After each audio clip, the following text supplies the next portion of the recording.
하나님께로부터 보내심을 받은 사람이 있으니 그의 이름은 요한이라. 그가 증언하러 왔으니 곧 빛에 대하여 증언하고 모든 사람이 자기로 말미암아 믿게 하려 함이라. 그는 이 빛이 아니요 이 빛에 대하여 증언하러 온 자라. 참빛 곧 세상에 와서 각 사람에게 비치는 빛이 있었나니 그가 세상에 계셨으며 세상은 그로 말미암아 지은 바 되었으되 세상이 그를 알지 못하였고 자기 땅에 오매 자기 백성이 용접하지 아니하였으나 영접하는 자 곧 그 이름을 믿는 자들에게는 하나님의 자녀가 되는 권세를 주셨으니 이는 혈통으로나 육종으로나 사람의 뜻으로 나지 아니하고 오직 하나님께로부터 난 자들이니라. 말씀이 육신이 되어 우리 가운데 거하심에 우리가 그의 영광을 보니 아버지의 독생자의 영광이요 은혜와 진리가 충만하더라. 아멘. 예, 예수님이 이 땅에 오신 2021년 되는 해입니다. 그래서 예수님이 이 땅에 오신 것에 대해서 이 마태복음하고 누가복음은 사실적으로 이렇게 표현을 많이 하고 있습니다. 그래서 예수님이 이 땅에 오신 그 모습에 대해서 그냥 사실적으로 표현을 많이 하고 있는데 마태는 대개 보면 왕으로 오셨다는 것에 대해서 강조를 많이 하고 있습니다. 그래서 예수님이 이 땅에 오심으로 말미암아서 그 당시에 왕권을 갖고 있었던 이 헤롯 이 왕이 두려워하고 떨게 되었다. 이런 어떤 의미로 이야기를 해주고 있고 이 누가복음은 이 서민족으로 오셨다 하고 이렇게 표현을 하셔가지고 이렇게 가난한 자의 어떤 대표적인 위로자의 모습으로 목자들이 이제 와갖고 경배를 하고 이런 모습을 보입니다. 그리고 또 이제 마태는 왕으로 오셨기 때문에 그런 어떤 그 목자라든가 이런 분들의 경배는 이렇게 왜 빼셨는지 모르는데 이렇게 빼버리고 동방박사들이 경배했다. 이렇게 조금 지식이 있고 똑똑한 분들이 경배를 하고 또 왕으로서 그 황금 유황 몰약을 이렇게 드렸다. 이런 어떤 모습을 이야기하고 있습니다. 그런데 이 요한복음은 조금 이 내용이 좀 다르다. 이렇게 표현을 합니다. 그래서 요한복음은 예수님이 어떤 의미로 오셨고 또 어떤 분이시고 또 우리들에게 어떤 의미인가 이런 부분에 대해서 오늘 이렇게 말씀해 주시고 계십니다. 그래서 이 요한복음을 통해서 참 많은 것들을 깨닫게 됩니다. 그리고 하나님께서 이 요한복음과 이 말씀들을 준비하게 되면서 초대 이 사도들에게 주신 특별한 은혜가 있었다 이런 생각이 듭니다. 왜 그런 이야기를 하게 되냐면 이 요한복음 요 부분을 통해서도 보게 되면 예수님은 하나님이다 이런 이야기를 우리들에게 이렇게 해주고 계십니다. 그런데 예수님은 하나님이다 라는 이 논란이 제가 요 근래에 기독교 강요라는 책을 이렇게 읽어보고 있는데 기독교 강요라는 이 책이 1560년대 정확하게는 1559년에 쓰여졌거든요. 그러니까 종교개혁이 1517년에 일어났다라고 표현하는데 그 50년 후에 그 여러 가지 논란들이 많이 있었는데 삼위일체 논란이 계속적으로 있었던 것 같아요. 그러니까 이 칼빈이라는 이 분이 정말 이렇게 천재적인 분인데 이 삼위일체는 이 하나님의 말씀으로 분명히 우리들에게 제시하신 것이고 우리가 이걸 확실히 믿어야 된다는 것을 1500년도가 좀 이렇게 1500년이 지난 이후에도 그게 논란이 있었던 것 같아요. 뭐 이단도 있었고 또 아니다 기다 이런 어떤 논란들이 많이 있었던 것 같아요. 그러니까 이 예수님은 그냥 인간이시다. 예수님은 하나님이시다. 막 이런 어떤 논란들이 많이 있었던 것으로 보입니다. 그런데 그 1500년도에까지도 논란이 있었음에도 불구하고 오늘 이 요한복음이 쓰여질 때는 이게 한 AD 90년에 쓰여졌다고 하거든요. 그러니까 예수님 오시고 한 5, 60년 후에 이렇게 쓰여진 서신인데 이 쓰여진 서신 속에 벌써 이 요한은 그렇게 하나님이시다라는 것을 깨달았고 하나님이시다라고 이렇게 벌써 선포를 우리들에게 단호하게 이렇게 해주시고 계십니다. 그 당시에 예수님이 인간이시다라고 이야기하는 건 쉬웠어요. 왜 그러냐면 자기가 직접 봤으니까. 형제가 있었고 어머니가 있었고 아버지가 있었고 그걸 다 자기가 눈으로 봤기 때문에 예수님은 인간이시다라는 이야기를 하기는 너무너무나 쉬웠지만 예수님이 하나님이시다 라는 이야기를 한다는 건 그건 기적 같은 일입니다.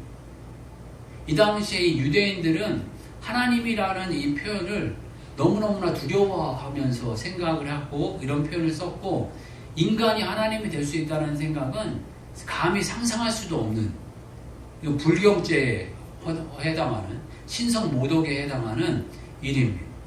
예수님이 돌아가시는 그 근본적인 이유도 자기가 하나님이시다라고 자기 입으로 이야기를 하셨고, 자기가 하나님의 아들이라 이야기하시고, 하나님은 자기와 같다라고 표현을 하셨기 때문에 십자가에 달려 돌아가셨는데, 그 말씀에 동조하고 동의하는 이런 어떤 표현을 한다는 것은 쉬운 표현이 아닙니다. 쉬운 표현이 아니다라는 이 표현은 이 요한의 목을 내놓고 하는 표현이에요.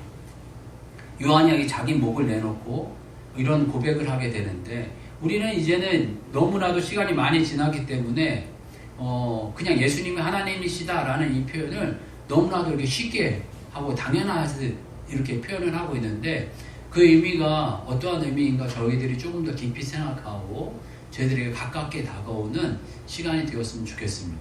그런데 이 요한은 예수님이 하나님이시다라고 표현을 하면서 참 독특한 표현을 이렇게 많이 하세요.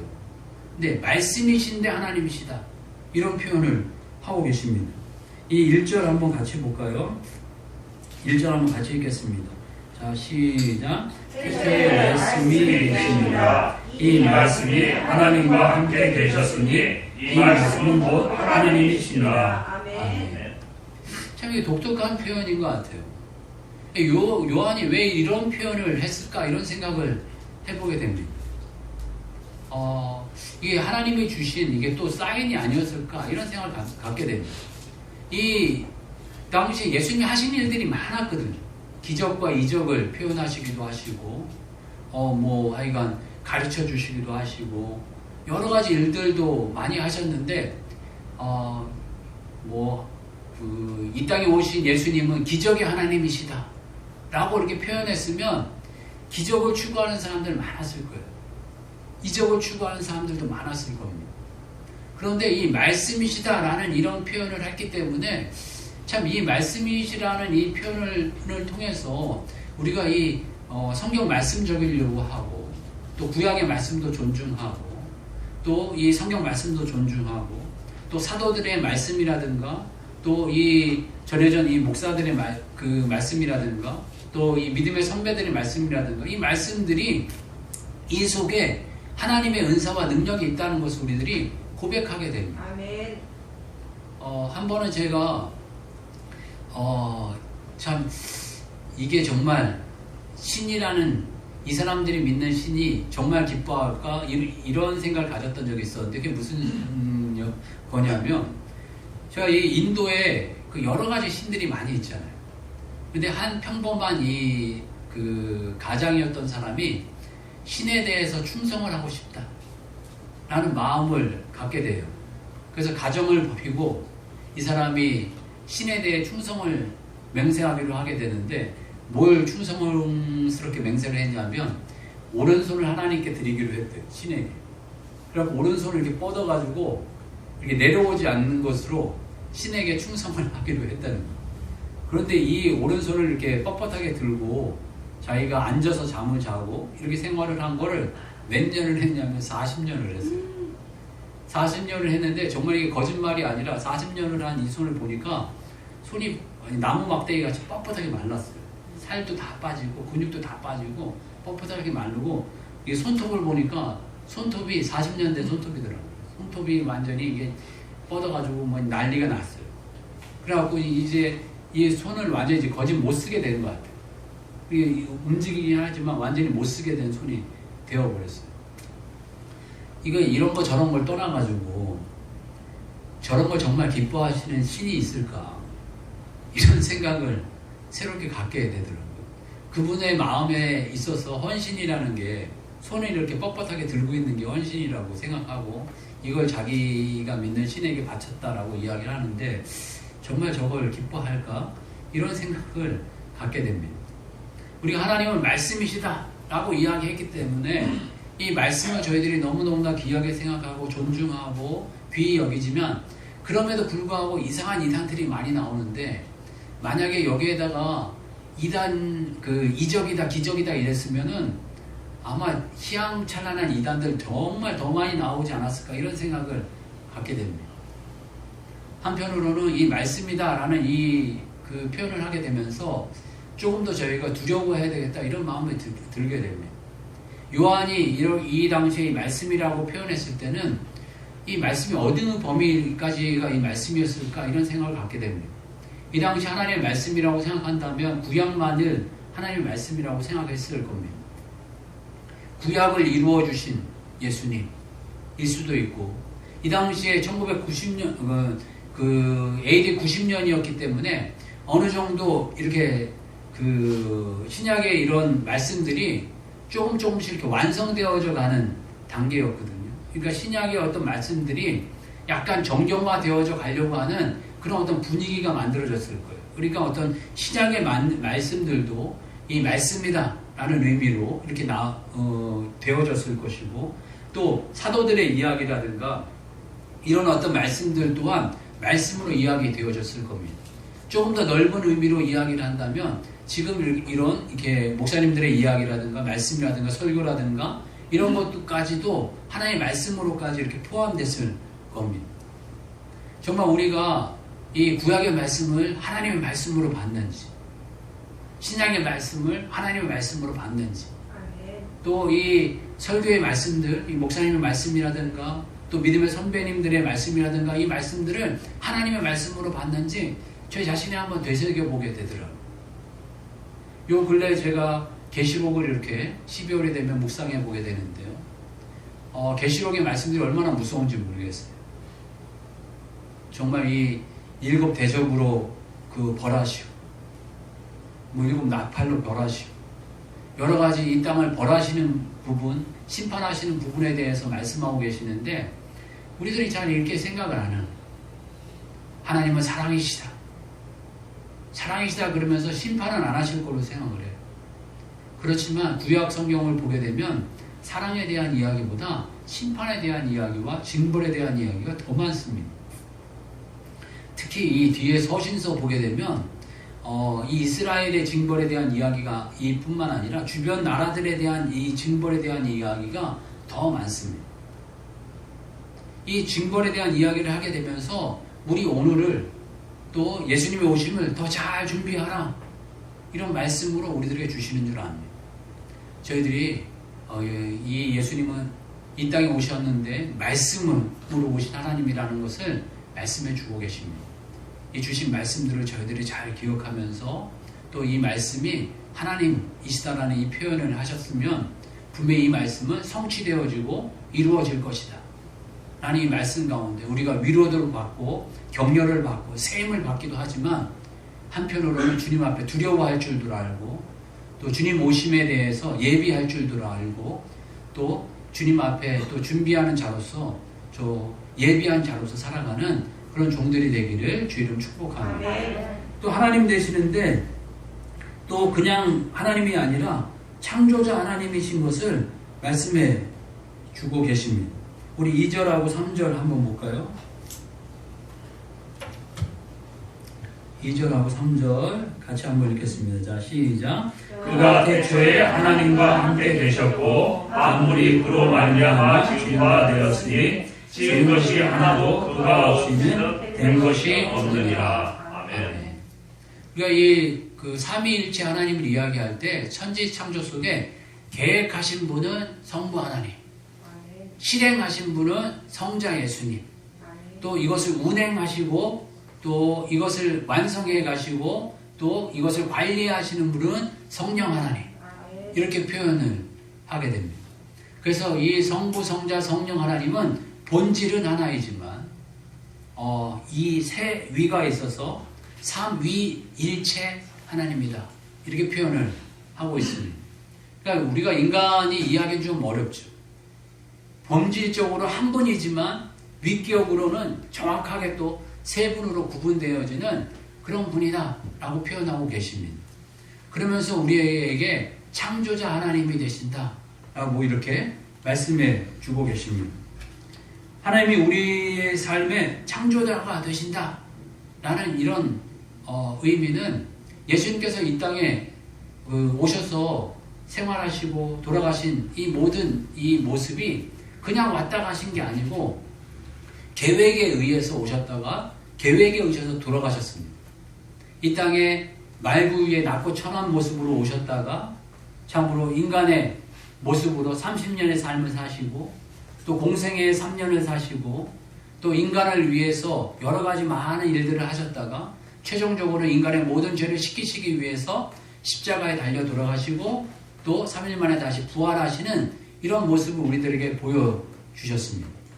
이렇게 계획적이고 무엇인가 우리가 예비하지 못하는 알지 못하는 것을 예비하신 가운데 오셨던 이 분이 우리 인간을 그냥 내보내시고 그냥 살게 하셨다가 그냥 죽게 하시는 분이 아니시다라는 겁니다. 이 바울은 창세전에 우리를 계획하셨다라고 이렇게 고백하고 있습니다. 여러분 믿음으로 저와 여러분들 이런 고백이 저와 여러분들이 나오기를 주의 이름으로 축복합니다. 하나님께서 우리를 창세전에 알고 창세전에 우리를 계획하셨다는 거죠. 요즘 현실이 너무 어둡고 힘드니까 참 이게 답답하다 이런 마음을 가질 때가 있고 하나님 정말 날 위해 무슨 계획은 갖고 계신 거예요? 이런 마음이 들 때가 있습니다. 그렇지만 그럼에도 불구하고 하나님께서는 우리를 보내실 때 그냥 보내시지 않으셨다는 하나님께서 우리를 위해 특별한 계획을 가지고 계시고 특별한 소명을 가지고 계시고 그런 가운데 우리를 이 땅에 보내셨고 또 그 또한 우리가 그 계획 속에서 우리가 걸어가게 되고 그 계획을 이루기 위해서 살아가게 된다는 것입니다. 어떤 면에서 내일은 우리가 알지 못합니다. 모레도 우리가 알지 못합니다. 10년 후, 20년 후도 알지 못합니다. 그렇기 때문에 인생은 재밌는 겁니다. 알지 못하기 때문에 재밌는 거예요. 알면 재미가 없죠. 어쩌면 알면 또 재밌을 것 같지만 모르는 게 바로 재미있고 낙이 아닌가 싶습니다. 주님께서 분명히 약속하시기를 우리의 머리털까지 다 세신 바 되었다 말씀하고 계십니다. 마태복음 10장 30절에서 31절 보게 되면 너희에게는 머리털까지 다 세신 바 되었나니 두려워하지 말라. 너희는 많은 참새보다 귀하니라. 아멘. 라고 표현하고 계십니다. 하늘에 있는 이런 참새도 하나님께서 다 죽고 사는 것이 하나님의 손안에 있는데 인간이 우리들이 걱정하지 말라 라는 말씀을 하고 계십니다. 창조자가 되신다 라는 의미는 우리의 삶 가운데 우리의 인생에 계획을 가지고 계시고 계획자가 되신다 라는 의미인 줄 압니다. 또 예수님께서 이 땅에 오셨을 때 그 예수님의 이 땅에 오심은 그 안에 생명이 있었고 이 생명은 사람들의 빛이다 라는 이런 표현을 하고 계십니다. 참 이 요한의 이 표현이 참 이렇게 대단한 표현이라 이렇게 생각이 듭니다. 우리 4절 말씀 한번 읽어보겠습니다. 자, 4절 같이 읽겠습니다. 시작. 그 안에 생명이 있었으니 이 생명은 사람들의 빛이라. 네. 이 안에 생명이 있었으니 이 생명은 사람들의 빛이다 라고 표현하고 있습니다. 예수님 안에 생명이 있었고 이 생명은 사람들에게 빛으로 드러난다 라고 표현하고 있습니다. 이 빛은 사람들에게 생명을 줍니다. 빛은 이 어둠을 물리치고 모든 것을 밝히 드러나게 합니다. 빛으로 말미암아서 생명이 풍성함을 얻고 건강함을 얻고 새로운 어떤 생명과 능력을 얻게 됩니다. 이 예수님은 이 땅에 이런 분을 오셨다는 것을 많이 표현하고 계십니다. 제가 좋아하는 이 요한복음을 참 좋아하는데요. 이 요한복음 보게 되면 예수님이 어떠한 분이다라는 것에 대해서 이렇게 명쾌하게 표현할 때가 있습니다. 요한복음 4장 13절 14절 보게 되면 영생하도록 솟아나는 샘물을 주시는 분이다 이런 표현을 하고 계십니다. 예수께서 대답하여 이르시되 이 물을 마시는 자마다 다시 목마르려니와 내가 주는 물을 마시는 자는 영원히 목마르지 아니하리니 내가 주는 물은 그 속에서 영생하도록 솟아나는 샘물이 되리라 라고 이렇게 표현하고 계십니다. 또 양으로 생명을 얻게 하고 더 풍성히 얻게 하시는 분이다. 이런 표현도 하고 계십니다. 요한복음 10장 10절 보게 되면 도둑이 오는 것은 도둑질하고 죽이고 멸망시키려는 것뿐이요 내가 온 것은 양으로 생명을 얻게 하고 더 풍성히 얻게 하려는 것이라. 이렇게 표현하고 계십니다. 또 우리들에게 생명을 주시는 분, 생명을 얻게 하시는 분으로 우리 요한복음 20장 31절 보게 되면 오직 이것을 기록함은 너희로 예수께서 하나님의 아들 그리스도이심을 믿게 하려 하며 또 너희로 믿고 그 이름을 힘입어 생명을 얻게 하려 하심이라 라고 표현하고 있습니다. 그리고 또 이 요한복음에는 특이하게 에고 에임이라는 표현을 쓰고 있습니다. 에고 에임이라는 표현이 뭐냐면 나는 뭐다 라는 표현입니다. 요거는 조금 몇 군데 되긴 하지만 우리가 같이 찾아보겠습니다. 순서대로 한번 찾아보겠는데 먼저는 요한복음 6장 35절입니다.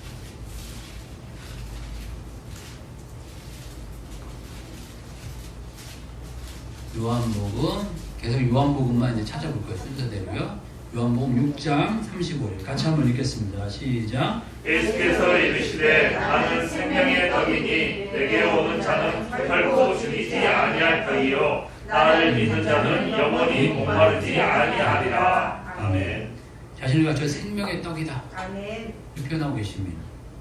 어떤 분이 그런 이야기 하시더라고요. 이게 에고 에미를 다 읽고 나면은 저희들이 느끼는 게 뭐냐면 예수님은 하나님의 아들이시거나 정말 하나님이시거나 아니면 정말 미친 사람이다. 정말 정신병자다. 이런 극의 표현을 쓸 수밖에 없어요. 왜 그러냐면 여러분 어떤 한 33세 된 사람이 나타나가지고 33세라고 낸다면 저희들이 이제 나이가 먹어가지고 보면 이제 젊게 보이는 거예요. 33세에 가장 가까운 사람이 이렇게 찾아보니까 미안한데 우리 희동이가 가장 33세가 가장 가까울 것 같아요. 근데 희동이 정도 되는 사람이 갑자기 나타나고 이 가운데 서가지고 내가 생명의 떡이니 여기 표현대로 예수가 이르시되 나는 생명의 떡이니 내게 오는 자는 결코 줄이지 아니할 터이요 나를 믿는 자는 영원히 목마르지 아니하리라. 이런 표현을 하면 뭐라고 생각하시겠어요? 저게 미친나 이렇게 생각하거나 정말 저분을 따라가면 생명의 떡을 얻겠다. 이런 두 가지 마음밖에는 생기지 않지 않겠습니까? 근데 예수님 이런 표현을 많이 하고 계세요. 요한복음 8장 12절 말씀입니다. 같이 한번 읽겠습니다. 요한복음 8장 12절입니다. 네, 조금 더 뒤에 넘기시면 되죠. 같이 읽겠습니다. 시작. 예수께서 또 말씀하셔 이르시되 나는 세상의 빛이니 나를 따르는 자는 어둠에 다니지 아니하고 생명의 빛을 얻으리라. 아멘. 점점 더해 가시죠. 나는 세상의 빛이다. 이렇게 표현하고 계시고 나를 따르는 자는 어둠에 다니지 아니하고 생명의 빛을 얻으리라. 아멘. 이렇게 표현하고 계십니다. 또 세 번째 요한복음 10장 7절 말씀입니다. 요거는 이게 펜 있으시면 성경에다 빨간 펜으로 이렇게 좀 이렇게 적든가 한번 체크하셔도 좋을 것 같아요. 요한복음 10장 7절 말씀입니다. 같이 읽겠습니다. 시작. 그러므로 예수께서 다시 이르시되 내가 진실로 진실로 너희에게 말하노니 나는 양의 문이라. 아멘. 나는 양들의 문이다. 아멘. 라고 표현하고 계십니다. 천국으로 들여보낼 수 있는 문이시고 아멘. 또 하나님의 잔치에 들어가게 할 수 있는 문이시다. 아멘. 이런 표현을 하고 계십니다. 요한복음 10장 11절 말씀입니다. 또 같이 읽겠습니다. 시작. 나는 선한 목자라. 선한 목자는 양들을 위하여 목숨을 버리거니와. 아멘. 참으로 이건 귀한 말씀입니다. 나는 선한 목자다. 아멘. 라고 표현하고 계시고 선한 목자인데 선한 목자로 양들의 털을 깎아주고 양들의 고기를 취하는 목자가 아니라 이 필요 없는 이 소모적인 어떤 면에서 이 재산에 불과한 이 양들을 위해서 목숨까지도 버릴 수 있는 이런 목자다. 아멘. 이런 표현하고 계시고요. 다섯 번째는 요한복음 11장 25절입니다. 요한복음 11장 25절 말씀 같이 읽겠습니다. 시작. 예수께서 이르시되 나는 부활이요 생명이니 나를 믿는 자는 죽어도 살겠고. 아멘. 아멘. 나는 부활이요 생명이시다. 표현하고 계십니다. 여섯 번째, 요한복음 14장 6절입니다.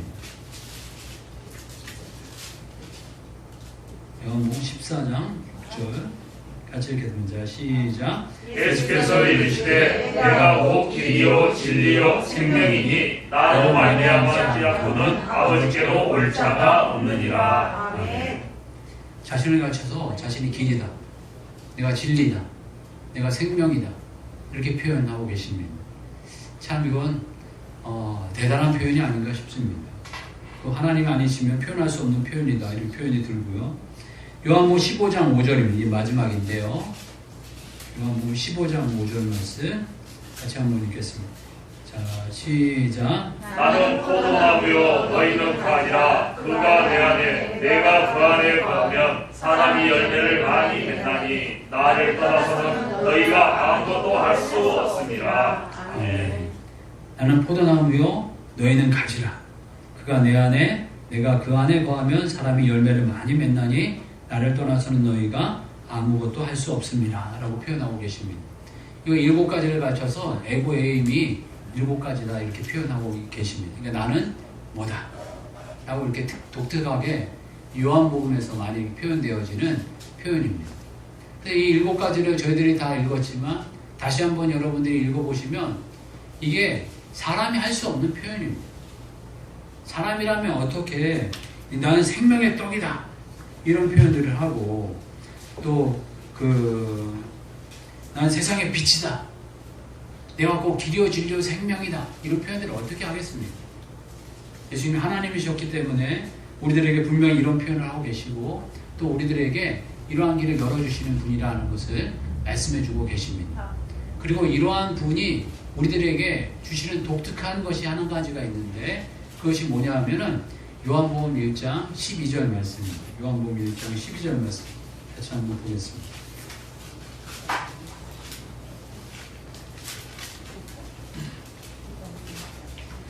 같이 한번 읽어보겠습니다. 요한복음 1장 12절 말씀 같이 읽겠습니다. 자, 시작. 영접하는 자 곧 그 이름을 믿는 자에게는 하나님의 자녀가 되는 권세를 주셨으니. 아멘. 예수님께서는 이 땅에 하나님으로 오셨고 우리들에게 다양한 것을 주시기 위해서 또 다양한 모습으로 오셨는데 결과적으로 예수님께서는 예수님을 믿는 자들에게 하나님의 자녀가 되는 권세를 주시기 위해서 이 땅에 오셨다는 것을 우리들에게 요한복음은 말씀해주고 계십니다. 그래서 우리가 예수 그리스도를 믿으면 하나님의 자녀다 아멘. 라고 우리들이 이야기할 수 있는 자들이 되었습니다. 정말 우리의 힘으로 우리의 능력으로 하나님의 자녀가 되는 것이 아니라 우리는 부족하고 연약하고 주님 앞에 설 수 없는 죄인이고 무기력한 존재이지만 그럼에도 불구하고 우리가 예수님을 믿기만 하면 예수님을 믿음으로 말미암아서 하나님의 자녀가 되는 권세가 주어진다 라고 이렇게 표현하고 있습니다. 이 권세가 주어진다는 것에 대해서 로마서에서 이 바울은 또 다른 표현을 하고 있는데 로마서 8장 14절에서 18절 말씀 보게 되면 이건 조금 길지만 같이 한번 찾아볼까요?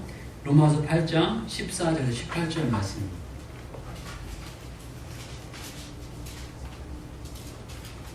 로마서 8장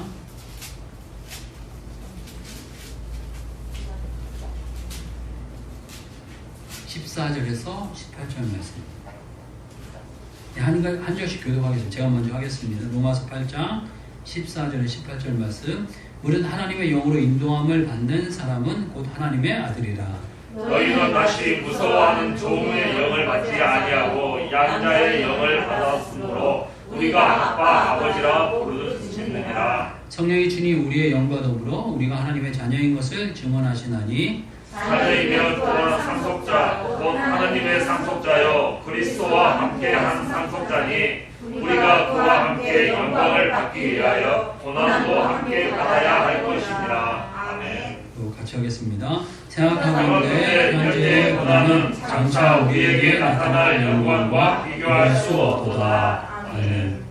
그래서 바울은 우리가 자녀이면 상속자이고 하나님의 상속자일 뿐만 아니라 그리스도와 함께한 상속자니 우리가 그와 함께 영광을 받기 위하여 고난도 함께 받아야 할 것이니라 아멘. 생각한 건데 현재의 고난은 장차 우리에게 나타날 영광과 비교할 수 없도다 아멘. 라고 이렇게 표현하고 있습니다.